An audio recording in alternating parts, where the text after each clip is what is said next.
different show for us today because we have a special guest. Yay! Hello! So everybody, welcome Kendria Lewis to the show. Hi, guys. And so tell Kendria, I mean, we know who you are. So introduce yourself to the audience, and then we'll talk a little bit more about kind of what you do. Okay, well, thank you for having me here today. Yes. I'm really excited to be here with you guys. I'm currently serving as the Director of Advertising from Goodwill of North Georgia. Yes. So I've been in the position about a month now, and prior to that, I've spent some time in the ad industry, and just really excited to be with Goodwill and doing some great things. Yeah. Cool. So tell what does your job entail? Like, what have you been doing for the last 30 days? Tell everybody what you've been doing. And tell Elaine, because she's probably like, I don't know what you've been doing. But I know exactly what she's been doing. I just trust that you come every day and do what you're supposed to do. Exactly. No, doing a lot of listening and learning about Goodwill and the mission. Yep. And figuring out the best way to communicate to our audience and make sure that we're especially targeting those donors and individuals who are shoppers at our stores, and just letting them know about the great things that are happening and encouraging them to participate. Cool. Yeah. So we have an advertising campaign coming up, and we'll talk a little bit more about that later. But so you came from D.C., so you've been in Georgia Since June. Since June. So what's the biggest difference for you?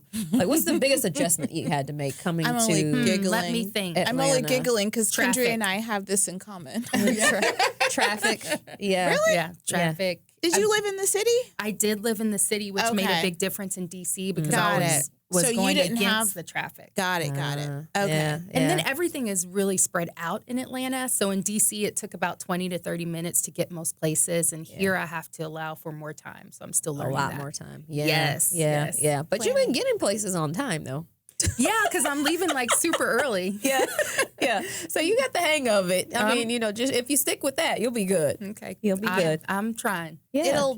It'll happen eventually where you become like every other person in Georgia that's like, traffic. I'm late. Yeah. It's just, it is Traffic. what it is. Yeah. It is what it is. Yeah. Well, that's cool. So so I know my answer to this question. Like, what is the biggest thing that you miss about DC? I think it's the community. So it's just not as spread out as Atlanta. So the community and the ability to do a lot of walking to restaurants and stores and just the close-knit community, I think, is what I miss most. Yeah. Yeah. was But you're newlywed. Congratulations. I know. Thank you. Yeah. Yes. I'm So a newlywed. how's married life? It's great. It's great. It's just like Oh, well, this kind of, it wasn't really what I bargained for, but no, just this is what happens. This is what happens in the first 10 minutes of the Good Work Show. You don't know what's talk going to about happen. anything. Get put Yeah. on the spot. Yeah. Right from the beginning. But you could do this. No, you probably shouldn't do the same to us because I don't know what will come back. about that question? I ain't got nothing to say. Me neither. Short topic. Nothing. No, married life is good. It's been going through a lot of changes with the move and with the job and with marriage, but it's been a good time. Yeah, So cool. I'm enjoying it. That's always fun. That's always fun. Got So, like a built-in little partner to go do stuff with. Right? Yes. Right to Like explore. I want to do this. Come on. Somebody to sit in traffic with. Well, there you go. Yeah, that's that. Now that actually would be good because half the time they could drive and then you can drive the other half and do stuff. All the time he's driving.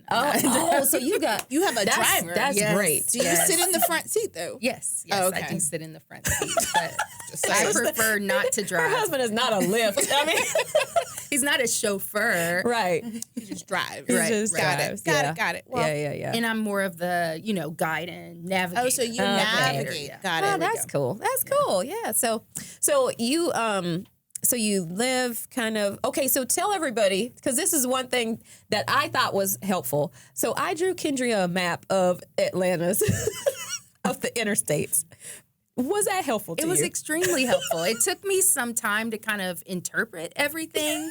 A lot of X's and scribbles Yes. and O's, but now it's really starting to make sense, and I really appreciate it. Yeah, see, I'm telling you, that visualization when I Tell got it, everybody it's like the peace sign, right? So it's the circle. it pretty much was a peace sign, yeah. But then I put where everybody kind of lived. Uh-huh. So She I could was like, you live over there, I live over here, we work over here. Shanice is over, like, so I did, So we it had was some like stores on there. Exactly. The stores over here. But I will say, when I Yeah. moved here, the best advice somebody told me, because I was living in Oklahoma at the time, and they were like, well, I'm like, I got to buy a house, but I don't know anything about whatever.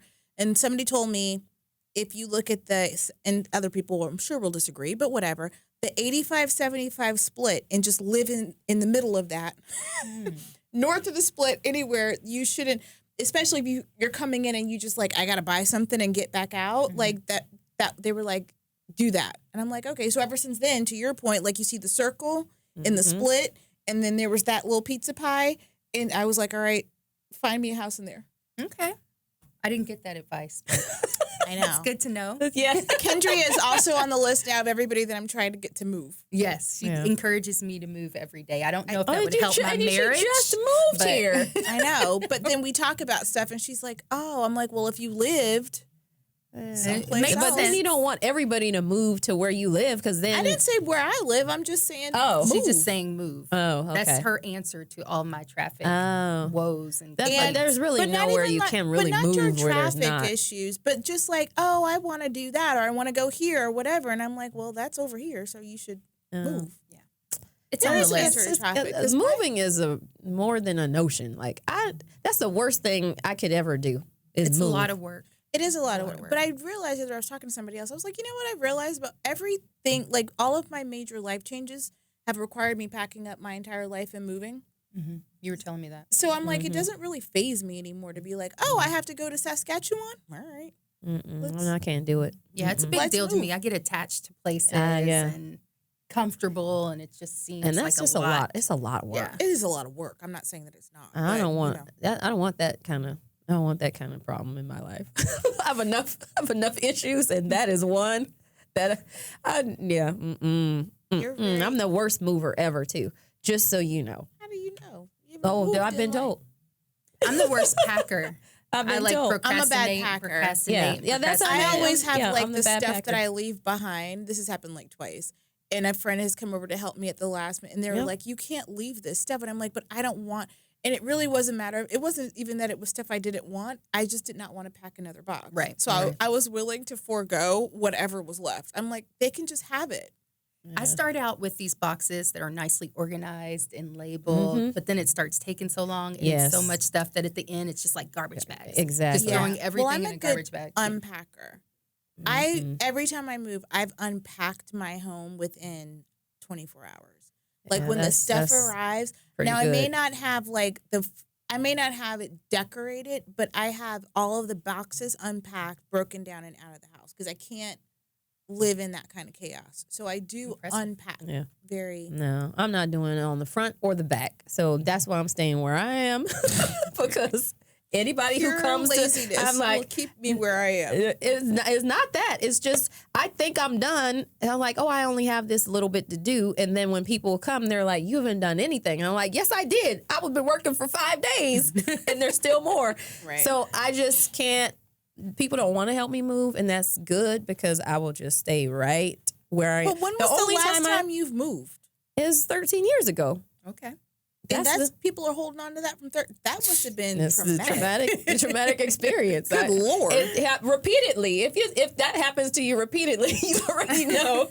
You have a reputation. I have Oh a my reputation goodness. for being a bad mover. bad- But I haven't moved that many times, thank goodness. So, and back and forth from college, back and forth from my first job, Yeah. and that's pretty much it. The next time I move, I need to be really rich because I'll just need keep that movers. same. No, I'm just going to leave that stuff and just buy all new stuff. Oh, Wow. Okay. Like I just thought you were just going going to with say the- that you needed Oh, like the no. movers and you need the packers, the movers, and the I didn't want unpackers. I just repeat everything. So that's gonna take a lot of money. So it's We gonna need take a lot. to, It's we gonna need to take a send lot that to clip to your financial advisor. Yes, This is your so goal. that should. This That's is what- the that's goal. my goal. This is the goal. To I want move, to that's move. what I need, and there's the stipulation about what I Well, of live course. into, Right, because But- you could move into a trailer and do that. But then where's the stuff? What? Well, That's the point. That's yeah, what I'm that's- saying. yeah. You No. need to put stipulations Yes. around what that looks like because knowing your financial advisor, his response would be, His response was stay where you are. because we talked about real estate. He was like, you should stay where you're at. I was like, that's what I said. I don't think that's good advice. I'm telling you, he's the financial advisor. But I don't think he gives good advice. Well, then you should fire him as your financial advisor. Not about finances. Oh. I think I think there's better life options than You believe in moving. No, I believe in living in civilization. I live in civilization. I just don't live where I do stuff at. That's Exactly. different. But see, when I go home, there's the thing. When I go home, I don't have to worry about the stuff that I do because that's a separator line for me. When I'm there, Oh, I don't worry about there's that. no like People. There's no stuff. It's just like that's like I said, I have a personal space line that is really, and so it's pretty big. Who When else I are we get having home. on the show today? We have Michelle Hodgins. She is from Children Helping Children.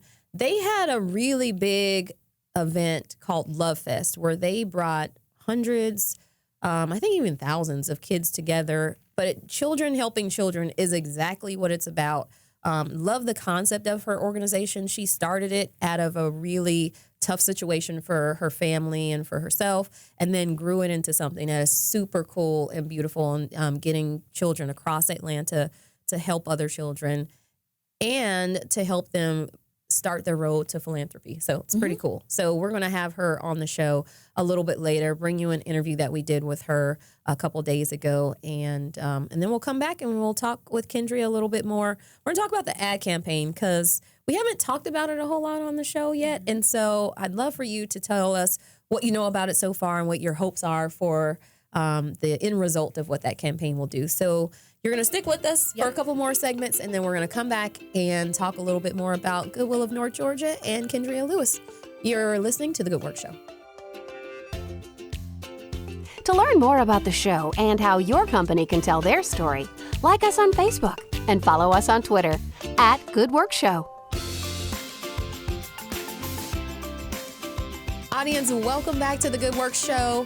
We are joined by Kendria Lewis, who is our new Director of Advertising for Goodwill of North Georgia. And we talked a little bit about your role in the first segment, but so you, as far as you know, what else are you going to be doing as the Director of Advertising besides leading our new advertising campaign, which we'll dig into a little bit more? Well, working with other departments and the other aspects of the agency to ensure that we are getting our message out there, that people are aware of what we do and who we are, and that we are catering to our customers and donors and making sure that when they go in the stores or into the donation centers that we're meeting their needs and making it easy for them to participate in the Goodwill experience and to give back to the community. Cool. Yeah. So what has it, we always like asking people this when they first started Goodwill and they've spent just a little bit of time with this. What is the most surprising thing that you've learned about the agency since you've been here?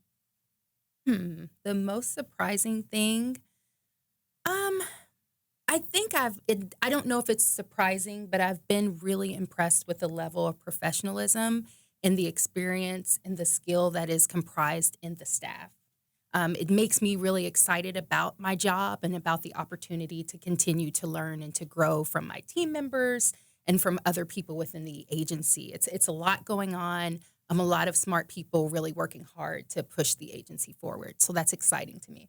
Cool. Yeah. And you came from an agency. So how's the difference between what you're doing now, being on, as the client versus being in an advertising agency and the switch that you had to make, especially coming to nonprofit? Because I think a lot of people make a huge distinction when it comes to marketing and communications for nonprofits. And I always think it's actually not that different, but interested to hear your take on it. Really, the scope of the experience is different. So on the agency side, we're really focused on advertising. There were some times when we had clients that would let us in a little bit more into what was happening with the business and their business problems, and we would kind of expand and provide more marketing solutions. But most of the time, it was really narrow focus. And at Goodwill, in my new position, I'm not just focused on advertising. I'm also meeting with other team members who are involved in PR. I'm listening and sitting in on retail meetings and learning about what's happening on the back end and production and how they're pricing items and how they're staffing people. So there's just so much more that's going on that advertising needs to know, and it's going to contribute to that overall process, but it's just, it's more expansive. And again, that's just something that I'm excited about. Cool. Well, glad you're excited about it because there's a lot. It is There's a lot. at Goodwill. It's a really complex organization. Yes. And It's very, and that's only, and you've only really been touching on the retail side, and not even getting into the mission side, which is which is its own odd microcosm of people and tasks and things and whatever. Right. So, Right. yeah, cool. So, okay, so if there's a person out there who's working at, because I worked at an agency before I went over to nonprofit space, and I thought it was very interesting. I mean, it's different, but why would you? I would assume that you would encourage people if they were thinking about it to make the jump. I would assume that you wouldn't tell them, no, stay, don't do it.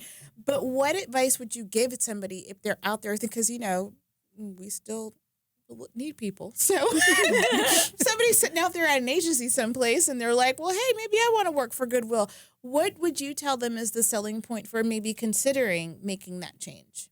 I think the selling point from changing from an agency to the client side would be just getting that more comprehensive experience and getting to see how the whole organization works and how everything works together. I think from a nonprofit perspective, it's the opportunity to be attached to something greater and to be a part of a team that's really doing something that's going to impact the community, either where you live or in our country, or just the mission. It's good. It's good to be attached to that, especially because we work so hard and we spend so much time at work, and it's just a lot of time. It's good to know that it's going towards something that I'm going to be able to walk out of my door and see is impacting people around me. Yeah, so I think that's really interesting that you said that, and talking about impacting people who you're going to be interacting with, because you're working on now one of the bigger things that we have going on for the entire year, which is a new advertising campaign. Yes. So without giving away too much, because it's not all the way complete, give us a little bit of what is going into that and what can people see and what should they be looking forward to. And then, kind of what we're hoping to get out of it. We're really excited just to get out in the community and talk more about who we are. People know about the Goodwill, but I'm not sure they really know what we do and what our mission is. So the campaign's going to be an opportunity for us to position the Goodwill as an uplifting retailer and donation center that inspire the cycle of good. So inspiring this cycle of good is really what Goodwill is about. And that cycle of good includes donating good goods, good things, giving people the opportunity to buy those good things. And all of that works towards our mission, which is to put good people to work. So we're really going to be elevating that conversation and just making sure people know this is what we do and empowering them to participate. Yeah. Yeah. So people might have seen small, teeny taste of what the campaign is moving towards, because we've had some stuff out there on billboards and whatnot. You might have seen some of the stuff. When did we start? Thrifting Day? Back to school. And then we had a little bit of National Thrifting Day, and we had a little bit of Halloween. So it'll be good and exciting to see what it looks like when everything is like all big and ready and pretty and fun. Yeah, we're excited to get it out there. As you mentioned, it has kind of been trickling out through those other campaigns, but we're really looking forward to doing more of a comprehensive launch in the next couple of months. So you'll see us on outdoor, you'll see us on digital. You may be hearing our messaging in public relations or on the radio, but again, it's just an opportunity for us to tell that story and give our customers and donors and members of the community an opportunity to participate and doing what we like to say, go Goodwilling. Yeah. Cool. So because we have, 3 marketing communications people on the show right now, I think Probably it'd be interesting. one or two too many. I don't know who's staying then. Like, who's got to go? We want to do that game? Like, no. Pick one. Who's got to go? But no, so. That would be sad. Yeah. I feel like I'd have the upper hand. It I would depends. never do that, though. It depends on who's voting. I don't want to be in I this. was like, anyway, that is not where I was going. Okay. So what I was going to say was, because this show is really about, nonprofits. We feature nonprofits on the show. We feature people who are doing good. Usually, in the grand scheme of things, in the nonprofit space, there's not a ton of money, and we're not spending a ton of money to market, to do advertising. Really, the bulk of our work and what our resources go to is actually the mission, and which it should be. I mean, and we're in the nonprofit space. We exist to serve people and helping them go back to work. But I think because we are in the space that we are in what we do, I think it would be good to have a conversation about what we've seen that works when talking about marketing and advertising, communications for nonprofits, because there are so many of them who are doing really well, but there's so many opportunities to do better. And so I don't know how we, want to start or chime in, but I think one of the things, especially since before I have the position that I have now, I did PR. And I think there's a lot of opportunity for nonprofits to tell their story in a way that doesn't necessarily, quote unquote, cost to get that positive story out. This show we've provided opportunities for 300 and some odd nonprofits to come on and talk about what they do and leverage opportunities to be on the news. Or maybe it's not even on the news. Maybe it's through social media. But I think where this sort of falls off is that the nonprofits are doing the work and they're not necessarily focusing on telling the story. So that's why I love that we have the team that we have to be able to. We're not in the day-to-day of putting people to work, so we can reflect on it, versus the people who are doing it day-to-day don't always see. They can't step away from it because they're in it. And so I think that's one of the keys that I would say for nonprofits who are looking to get their message out there, is to look at having somebody on your team that is removed from the actual day-to-day, who can look at it and say, that's a really good story. Mm-hmm. And somebody needs to hear that. And then figure out a way how you do that if you have limited resources. And one of those ways is, I think, through public relations, media relations, and getting those stories to reporters. So that's what I would add to that. Interested to hear what you would add to that too, from an advertising perspective. Yeah, I think when you're telling the story, to make sure it's authentic. So there's a lot of good messaging out there where nonprofits are using the people who are going to benefit. They're telling those stories who are going to benefit from their efforts. Mm-hmm. And that's touching, that motivates people. It educates people. So I think just really not being scared to be authentic is a great thing. And I think that resonates right now because, there are so many ads and things out there that are really polished, and we know that they're not real, and our consumers are more educated and savvy, so they can recognize that. So just not being afraid to maybe pull back on some of the high-tech equipment and technology, and just stripping things down and telling the true story. I think that's really appealing these days. Yeah. So what about you?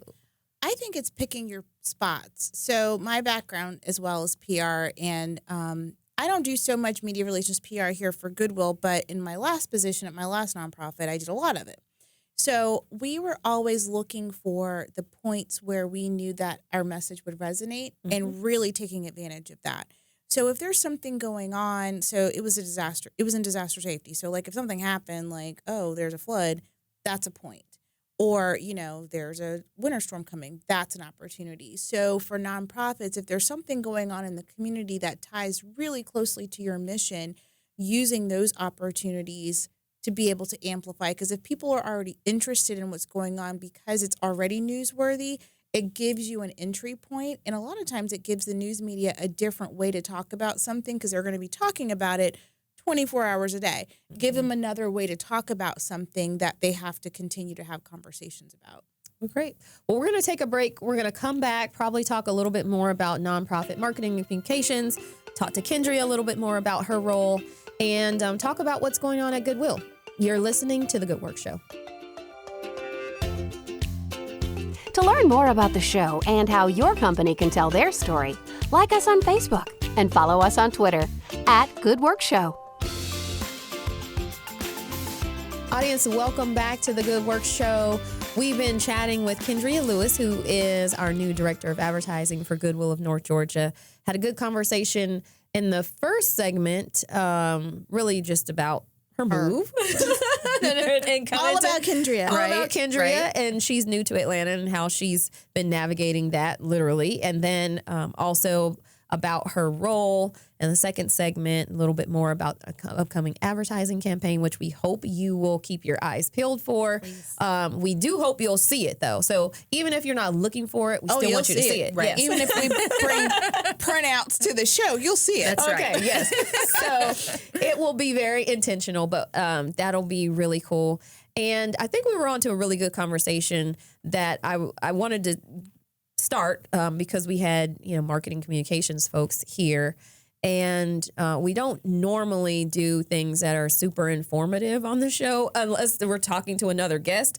We don't share our personal knowledge. I think that's it. Yeah. So I think that because we each of us has a good number of years of experience behind us for marketing communication in different spaces, I think it would be great to be able to share some more of those tips and things with the audience, especially if we have other nonprofits who are listening or small businesses. Because I actually think there's so much overlap between what happens in nonprofit space and what happens with small businesses that I see all the time, that the mistakes that they're making are very similar.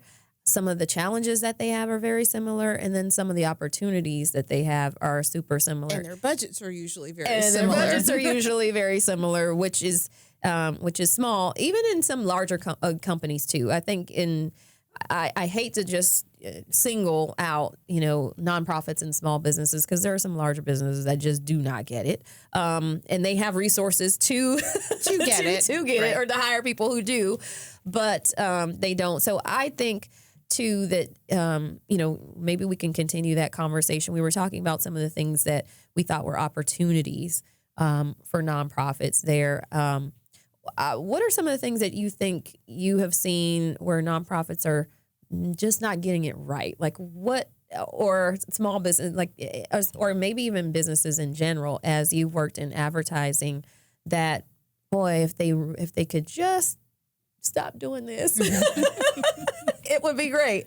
Or they could, or would propel them far past whatever goals that they needed. What hurdles should they overcome? I think it's important to know your audience. So I think sometimes we may see organizations targeting individuals or using certain mediums that aren't going to be effective because they're not the people they need to reach, or there's a lot of waste. So one thing that's good about Goodwill is that we are putting resources behind research in order to understand who our shoppers and our donors are, who the members of the community are, so that we can make sure we're using our dollars and our efforts most effectively. And that's something that I would just recommend for other organizations. And I think if you don't have the money, there's still other things that you can do. Look at how your website, look at the metrics behind that. What are people doing on your site?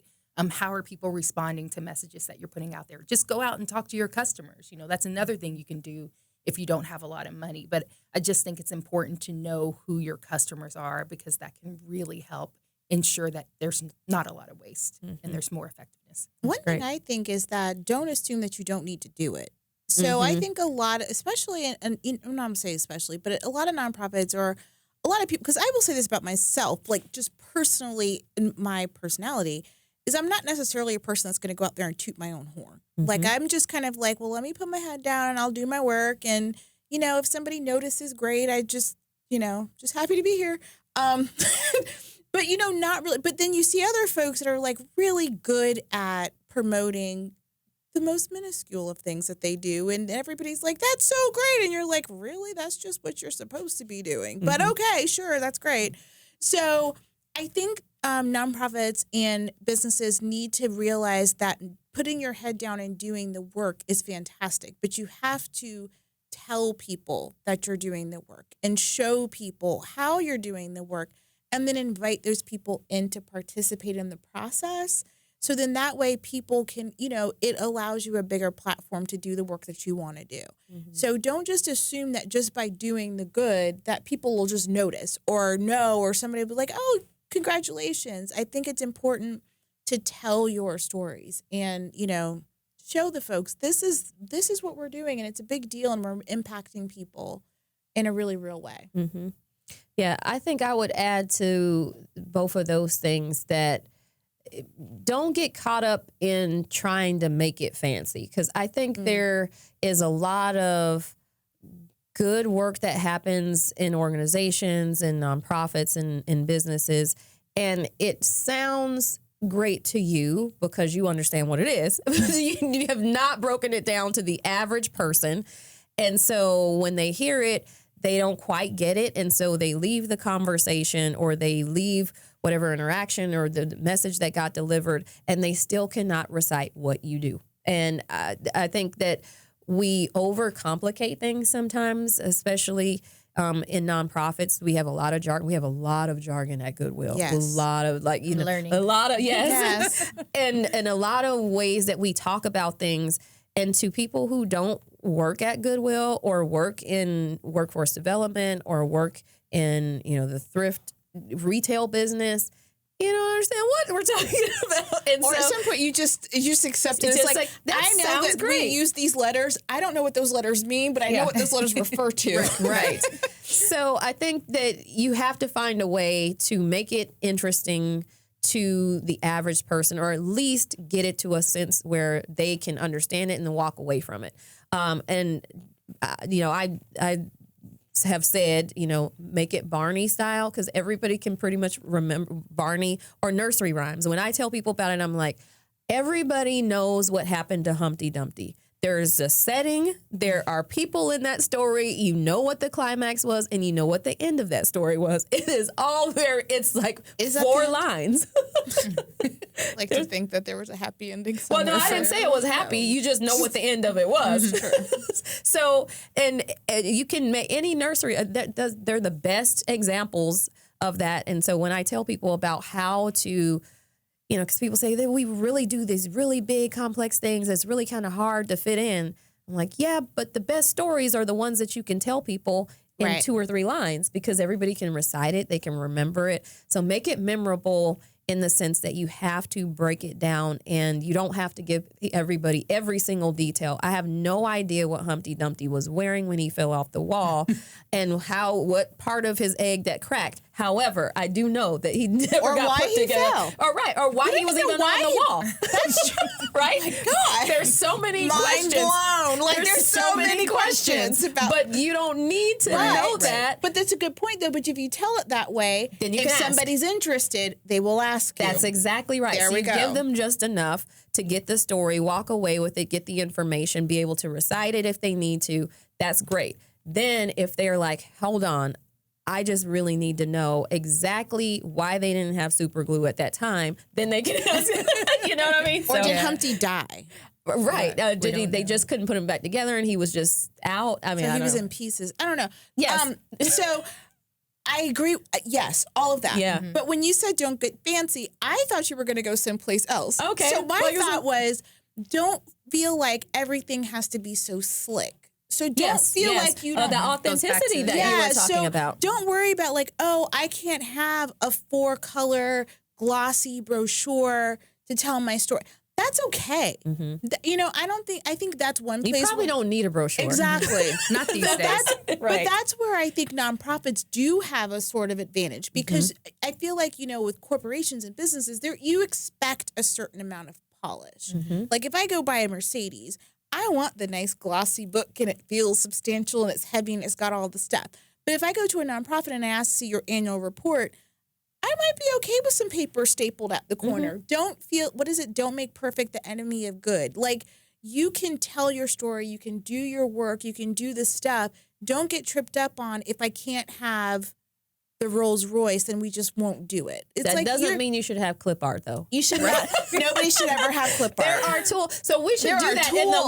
last couple Yes. of minutes. We should run down some really simple tools that people can use and just do like a quick fire, because I do think that, yes, you have a great point there. But I also think that sometimes it's used as a crutch that you can't Never advance use and make clip it art. look great. And that is one thing, No. one area where we're not saying don't make it look great. No. You just don't have to spend a ton of money on doing it. So top 2 or 3 tools, shoot? Canva. Okay, Canva. I will say canva.com is a fantastic tool. There's a ton of free elements. You can upgrade a little bit for a little bit of money a month, but what it gives you a starting point for everything. Social media, flyers, newsletters, annual reports, presentations. It has a ton of fonts. It has a ton of photography, so you aren't using clip art. It has layouts and design so that you can start something from a place, and it's all totally click and point. Yeah, click and point, point and click. That's what it is. Point and click. You don't need a graphic design degree to do any of it, and it's a fantastic resource for people that want to do stuff like that without paying for like a Photoshop or InDesign or that kind of thing. Yeah. Great. Not clip art. Yeah. But icons and some imagery noun project I really love and enjoy using, especially when putting together presentations or certain decks. And then also Typeform. I talked a little bit about research. Typeform is an easy platform that you can use to easily survey folks. So whether it's internally or with your customers, it's really easy setup and administration, and then it provides excellent reporting. Yeah. Google Analytics is another one. Yep. So Kendria talked about what is your website doing? What are the things that you're putting out there? How are they responding? And that's a great free tool that'll tell you that information and it'll give you rich information about how people are using your stuff. Yeah. I was just going to say, use the resources that you already have. Google, Yes. the dictionary, the thesaurus. I mean, Grammarly. Grammarly. Yeah, Grammarly's great. Grammarly. People think that you really have to have money and you got to go subscribe. YouTube is the best place to find out how to do anything because somebody has already done it and they will tell you how to do it. So True. if you know nothing else about even how to work Canva, you can go on YouTube and find out how to work it. Anyway, Yes. we're out of time. We're going to come back and bring you Children Helping Children. This has been a great conversation. Thank you, Kendria, for stopping by the show. Thank you, guys. You're listening to The Good Work Show. To learn more about the show and how your company can tell their story, like us on Facebook and follow us on Twitter @GoodWorkShow. Audience, welcome back to The Good Work Show. We are excited because we are talking to Michelle Hodson, and she is the founder and executive director of Children Helping Children. Welcome to the show. Thanks for having me. Absolutely. So, love the name of your organization. Tell us all about it and the mission. So we basically educate and empower youth philanthropists. We give them a platform to shine their light and give back to nonprofits here in Atlanta. That's the mission. Great. So, we love when I always say this. I feel like this is always my setup question. So I love when we have a founder on the show that can tell us a little bit about why you started the organization. So give us a little bit of that story. So over a decade ago, I had a little boy, and his name was Cole Clayton Hodson, monogram CHC. He actually passed away as a baby. And on what would have been his first birthday, we had a birthday party for him. And it started at my house, and it grew from there. So it was friends and family, and now it's the whole city of Atlanta. Wow. So tell us what's so important, because you're getting children into philanthropy and kids like to give stuff away. I mean, just in general, you have little kids and they gave away their jacket to their best friend. I mean, Right, so they're right. In general, kids are pretty giving. But how do you get them into philanthropy? Because that sounds big for little ones, but it's part of kind of what they're baked in, kind of doing anyway, right? It's so true, and I think that we just have to protect it. So they come out kind of knowing how to love, how to give, and it's really like anything else, like soccer or math. It needs to be a practice, and it needs to be ongoing because you'll lose it if you get older. And so it's important for us, depending on their age, to fit them in a situation that's age appropriate. So when they're little, like at our festival, they come and assemble things. And then as they get older, they become sort of the educators and the ones that are asking questions about the nonprofits that are around. So we try to build a curriculum that's developmentally appropriate for where they are, but so that they can dip into service and then hopefully become adults that always give back. Yeah. So if you start early, it's kind of like one of those things. You start early, then you continue on, giving. And if you've supported a cause, an organization as a child, you probably remember it. I mean, we hear that all the time for people who donate to Goodwill. They say, "Oh, I remember when my parents gave, and so now I donate." Exactly. And also for us, the secret sauce is to have the teenagers be the teachers because all our little ones think they're so cool. Yeah. And so really anything that they do, they want to do. And so, we've been trying to coin the kindness is the new cool for over a decade and it's really sticking. It's cool to be kind. Nice. Cool. So talk to us about this curriculum because I think it's interesting that you're looking at it as something that you have to learn and practice and know how to do. So talk to us a little bit about how that works and what the kids are getting as a part of that. So my degree is in education and psychology, and I was lucky enough to have that background when I wrote it. I try to make it really sensorial and go across all subject areas. And it's really hard, especially when we do work in schools, to fit it in the day because it's so jam-packed. So depending on the school and what we need, we integrate kindness in any subject area. And the more hands-on, the more concrete, the more the kids remember it. So we do a lot of assembling and drawing and art. And really it's based on just values and principles and going into the socio-emotional kind of feelings and, walking in other people's shoes. And we pair it a lot. There's a lot of great children's books and literature out there that we pair for our compassion curriculum. Yeah. Cool. So tell us about, because you work with a lot of kids, and what's the impact on the children? Maybe share a success story or two about a little one or even a teen who is kind of teaching the curriculum. What are they getting out of it? What are they saying back to you? And what are their parents saying, after they come home? I'm sure there's, there's some impact there. Maybe they're sharing with their parents about what they did for the day. Yeah. Every year, we are just humbled by what happens with these kids, and we learn so much from them. We've been doing this now for over a decade, so we really get to track. One I can think of off the top of my head is Katie Gerald, who was born and has type 1 diabetes, and she started with us as a 3-year-old at our very first Be Well Bear project at my house when we first started it. And now she's on the junior board of directors. And I remember when she was little, in fact, I posted on social media the other day, this little shy picture of her just kind of hugging her mom. And to see her now just as this educator about diabetes and how little ones that are being diagnosed and understanding insulin shots and what to do with patches and have you, it's a place for her to kind of really heal what she went through and educate little ones that it's okay. And I've been through this before. And so I see her personally go from this little shy kid to out of all the junior boards this year, she's the most enthusiastic and the most vocal. So it really is a platform to heal and a platform to be a leader as well.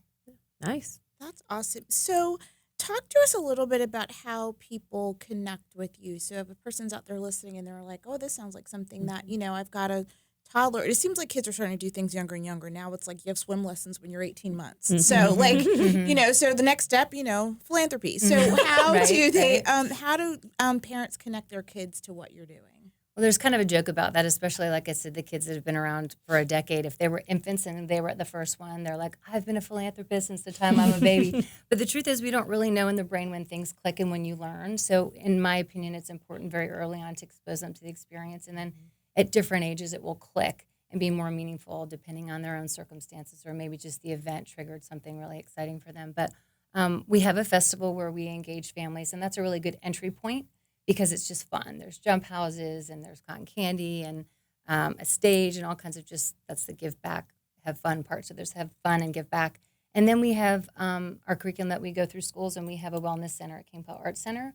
So I just think, looking at our website and looking around at what we have and what we offer, and we get lots of sort of emails from the website that say, I have a 5-year-old, daughter that wants to have a birthday party, and then we'll customize a birthday party for her. So we try to make it custom and engage the kids where they are. Tell us a little bit about that, because that sounds really interesting.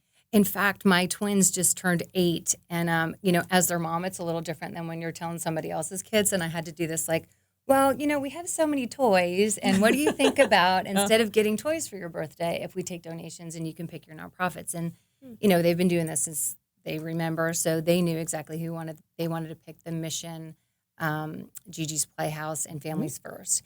And so basically all the kids donated instead of buying them gifts, and they assembled our Be Well Bears, and we donated to the 3 nonprofits. And then their dad and I gave them a little gift certificate to go to Target and stuff. But they were really pumped up about it, and they knew because of their birthday that all these bears were going to be going to kids. Then they got to deliver it too, and that's the piece that's really important, because even in schools when we have philanthropic projects, sometimes it goes to places and we have no idea where it goes. So for these kids to make that contact and see this really is another kid right down the street from me that doesn't have food, that doesn't have clothes, it's really meaningful. And we just try to bridge the gap. And again, it's not this one group of kids giving to another, because each child gets something out of it. Oftentimes when you have a lot, you don't have perspective and gratitude. So we find that CHC is like an infinity sign, where it's giving, receiving, because everybody gets something out of it. That's fantastic. So Michelle, tell us about how you, I mean, this is a decade ago when you founded this organization, and now you have, you know, kids across Atlanta, you know, you have young kids and you have teens, and, you know, and this was sort of born out of something that was really kind of heartbreaking for you and your family. But tell us how it makes you feel now to see where it's grown, and so many young people who are now turning into philanthropists and giving back, you know, kind of what you had in your heart, but now you're able to share with others. Thanks for asking that question, because we often say, you know, Cole was just a baby, so we didn't know him as a little boy or a teenager, but he had this presence about him and this light. And we use the word light a lot in our nonprofit, because we hope that his light ignites everyone else's light, like a candle that just continues to pass the flame along. And so we feel like because of his existence and all the people that are behind us, it's just kind of a brighter city because of him. And we also know that the kids that are struggling, that we go to help, have their own light and their own voice. And we try to give them a chance also to be philanthropic, so that they can take whatever situation they went through, like we did, and make their life meaningful. So that light just kind of ripples and ripples and ripples. And it's I'm humbled by it all the time. I still just kind of scratch my head and go, this isn't just a birthday party with my friends. These are people that don't know me and our family. And it's really cool to be a part of. Yeah, that's awesome. So how can people support? So I bet the bears and the things that you're giving back, I mean, there's probably lots of things that people might be able to support and help out. Donations, volunteers, tell us all about it. Yeah. Yes, all of it. We need it all. It's everything we have. All the information is on our website, but certainly we do need funds to keep going. We need to purchase the materials, volunteering, hands-on, all of that kind of stuff. And really, again, regardless of your background, and even if it's not CHC, people should be working in the nonprofit sector. These nonprofits go out of business typically in less than 5 years, because it's like, I say all the time, it's like having a job and then you have to have a second job to pay for your job. So there's all that sort of balancing. And even if you don't have money to support, which you have hands. And so it's really important to engage in nonprofits, and we do need the support in all kinds of ways. So yeah. Well, you can say that one more time. Support your nonprofits. Yeah, that's what we're here for. Yeah, I mean, it's kind of the basis of our show. I mean, we give a voice to nonprofits, and you know, and those that might not get the opportunity to share the stories, like you, you know, and so we're so glad that we stumbled upon, you know, children helping children, because otherwise, you know, people may not know. We want them to know the great work you're doing. Thank you so much. And these kinds of platforms are so phenomenal. I mean, for people to connect what we do and how to do it and where to go and make it super easy is so important. So we do appreciate you guys giving us this platform. Yeah, absolutely. So we got about a minute left. What's upcoming for the organization? We have coming up next. Well, we've got next year we're going to be applying we need applicants for the junior board. So Love Fest 2020 will be in October. So if you have kids between the ages of 12 and 16, shortly on our website, there will be a place to apply for the junior board. And this is a really cool group of kids. We get hundreds of applicants, and it's a diverse group of kids from all over Atlanta. They pick nonprofits that they want to help, and at the festival, we help those nonprofits. So if you got a teenager applying is a good thing. Okay. Yeah. And give us your website real quick. www.chcatlanta.org. Cool. All right. Well, Michelle, it's been a pleasure. You know, we thank you for coming on the show, but then also just for creating a nonprofit. Like you said, there's a lot of businesses that go out. I mean, a business. I mean, let's just be honest. Restaurants are here to get and gone tomorrow, especially in Atlanta. But for nonprofits, and for you to stay the course and do something that's so meaningful and that's going to help so many others, so we just appreciate it. And thank you for coming on the show. Thank you so much. Absolutely. You're listening to The Good Work Show.